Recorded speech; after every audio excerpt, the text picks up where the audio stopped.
நாளைக்கான வீடியோவில் என்ன நடக்குன்னு சொல்லிட்டு பார்க்கலாம். வீடியோக்குள்ளே போகிறதுக்கு முன்னாடி நம்ம சேனலை லைக் அண்ட் சப்ஸ்கிரைப் பண்ணி சப்போர்ட் பண்ணுங்கள். வீடியோ வந்துட்டு நல்லாவே இருக்குது. ஃபஸ்ட்டு சீனில் வந்துட்டு ராஜராஜாவும் கார்த்தியும் ஒன்றா உட்காந்து பூஜை பண்ணிகிட்டு இருக்காங்க. அதை பார்த்ததும் ஈஸ்வரி பாட்டிக்கு ரொம்ப சந்தோஷமாக இருக்குது. அப்பாட ஒரு வழியாக என் பேரனும் என் மகனும் உட்காந்து நல்லபடியாக அந்த பூஜையை முடிச்சிட்டாங்க. இனி திருவிழாவும் நல்லபடியாக நடந்துடணும் அப்பா அப்படின்னு சொல்லிட்டு சாமி கும்பிட்டுட்டு இருக்காங்க.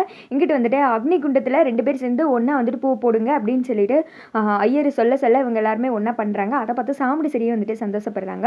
சாமுண்டீஸ்வரி மனசுல என்ன நினைக்கிறாங்க, பாத்தியா கிளவி, கடைசியில் என் மருமகனும் என் புருஷனும் உட்காந்து தான் பூஜையை பண்றாங்க, உன் பேரை வந்துட்டு இதை பண்ணல அப்படின்னு சொல்லிட்டு இவங்க நினைச்சிட்டு இருக்காங்க. ஆக மொத்தத்தில் 2 பேரும் அவங்கவுங்க ஆசை வந்துட்டு நடந்துருச்சுன்னு நினச்சிட்டு இருக்க.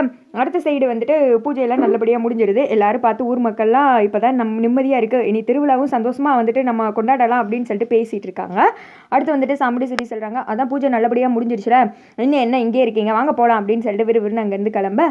இங்கிட்டு வந்துட்டு பேராண்டி, நல்ல வேலை பேராண்டி, என்னடா பண்ணுறதுன்னு முழிச்சுட்டு இருந்தேன், ஆனால் அந்த சாமுண்டீஸ்வரிக்கு சந்தேகம் வராத மாதிரி எல்லாமே நடந்து முடிஞ்சிருச்சு அப்படின்னு சொல்ல, இந்த வரதா தான் தேவையில்லாமல் வந்துட்டு மூக்க நுழைச்சிக்கிட்டே இருக்கான், அவனை விடக்கூடாது அப்படின்னு சொல்லிட்டு ராஜராஜா சொல்ல, சரி விடுப்பா, இப்போதைக்கு திருவிழா நடக்குது, நம்ம வந்துட்டு பிரச்சனை பண்ண வேணாம், எதுனாலும் அதுக்கடுத்து பார்த்துக்கலாம், உங்கள் அப்பா வரட்டும், அவரை வச்சு பேசிக்கிடுவோம் அப்படின்னு சொல்ல, இல்லைம்மா என்னை வந்துட்டு போலீஸ் ஸ்டேஷன் கூட்டு போனது கூட வாண்டடாக பண்ண மாதிரி தான் இருந்துச்சு, என்னை வம்படியாக சிக்க வச்சு இந்த இடத்துல இருக்கக்கூடாதுன்னே பிளான் பண்ணியிருக்காங்க அப்படின்னு சொல்ல கார்த்தி சொல்கிறாங்க, மாமா எனக்கு என்னமோ பாட்டி சொல்கிறதான் சரின்னு படுது, நம்ம ஏதாவது ஒன்று பிரச்சனை பண்ணோன்னா அது தேவையில்லாத நமக்கு தான் பின்விளைவாயிடும், அதனால் பொறுத்து இருந்து பார்ப்போம் என்ன நடக்குன்னு அப்படின்னு சொல்ல, சரிங்க மாப்பிள்ள நீங்களே சொல்லிட்டீங்க, அதுக்கடுத்து என்ன, சரி வாங்க வீட்டுக்கு போகலாம் அப்படின்னு சொல்லிட்டு இவங்க எல்லாருமே வந்துட்டு வீட்டுக்கு கிளம்புறாங்க.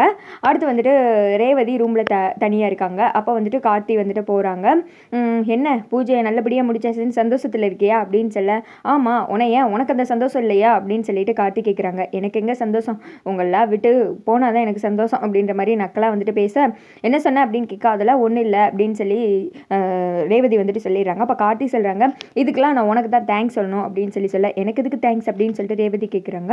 ஆமாம் இந்த இடத்துல இப்போ இந்த பூஜை நல்லபடியாக நடந்து முடிஞ்சிருச்சுன்னா அதுக்கு காரணமே நீ தானே நான் தன்னை வந்துட்டு சுட்டுக்கிருவேன் அப்படின்னு சொல்லிட்டு உங்கள் அம்மா வந்துட்டு பிளாக்மெயில் பண்ண, அதனால தானே இப்போ வந்துட்டு பூஜை நல்லபடியாக நடந்திருக்கு, உங்கள் அம்மா மட்டும் சம்மதம் சொல்லாட்டி இந்த இடத்துக்கு வந்திருக்க முடியாது அப்படின்னு சொல்ல, ஓஹோ உண்மையாலுமே மனசார்தான் எனக்கு தேங்க்ஸ் சொல்லிக்கிட்டு இருக்கேன் அப்படின்னு சொல்ல, ஆமாம் இதில் என்ன இருக்குது அப்படின்னு சொல்லிட்டு கார்த்தி சொல்கிறாங்க, இது ஒன்றும் நான் வந்துட்டு உனக்காண்டியெல்லாம் பண்ணவே இல்லை, என் அப்பா கஷ்டப்படக்கூடாது, பாவம் 25 வருஷம் அவர் குடும்பத்தை பிரிஞ்சு ரொம்ப கஷ்டப்பட்டுட்டாரு, இனி வந்துட்டு அவர் சந்தோஷமாக இருக்கணும் அப்படின்றதுக்காண்டி மட்டும்தான் நான் வந்துட்டு இதெல்லாம் பண்ணேன் அப்படின்னு சொல்ல, உங்கள் அப்பா கஷ்டப்படக்கூடாதுன்னு நினச்சேல அதுவே போதும் அப்படின்னு சொல்கிறாங்க. எனக்கு நீ உண்மையே மனசார தேங்க்ஸ் சொல்லணும்னு வச்சுக்கோ, எனக்கு வந்துட்டு ஒரு ஹெல்ப் பண்ணு அப்படின்னு சொல்கிறாங்க.